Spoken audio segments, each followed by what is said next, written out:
So, hey, time for part 2 of the Christmas review thing I promised. I fell asleep after the last video. If you watched it, you go back and watch it. Next, on the Christmas haul, I got this rather large primitive Bowie. Primitive Bowie scabbard does have a little bit of embossing, a rather not so useful snap which didn't loosen there, and it's got those foam risers, which indicates this is not a very expensive knife, but the stitch work is decent and the scabbard is not as bad as some I've seen.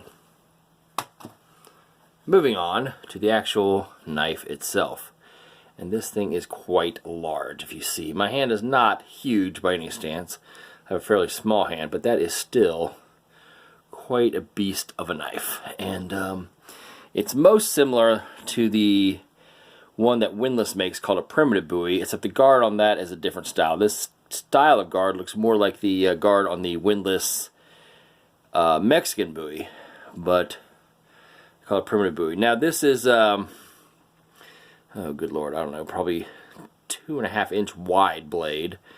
Quite hefty and rather sharp, as I'll demonstrate in a minute. A quick note on construction: you can see there's a plug there at the end right here that conceals whatever the tang was. So my guess is it probably has a steel rod running there with a nut in there somewhere and then the plug put in, but honestly I'm not sure of the construction. It's made from stainless steel. My dad said I think he paid $25 for it, so it's not a great knife. It looks good and it's pretty impressive, and it feels honestly like a cleaver. The false edge on it is truly not sharp. You can see it is rather blunt. I thought about trying to sharpen that. You can see where my file work has begun on that.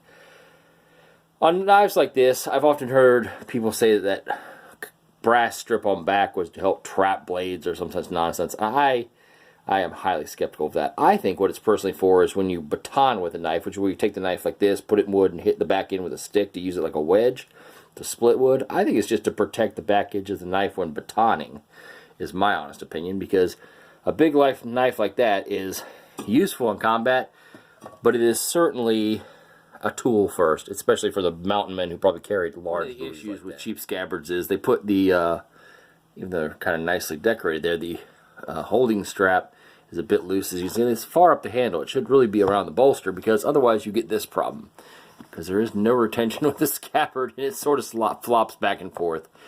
But again, it's not an expensive knife. It's fairly decent looking.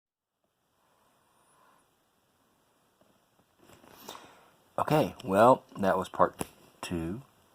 So tomorrow night I will post part 3, which is the grand finale of my Christmas haul, and the piece I think I like the best. Till then, Hilson, and again, shout out to Bathrobe Buddhasai. I think I'm pronouncing that right. Thank you for being supportive of the channel, and there's your plug. Go watch his channel if you like me. And if you don't like me, go watch his channel anyway. He's a cool dude.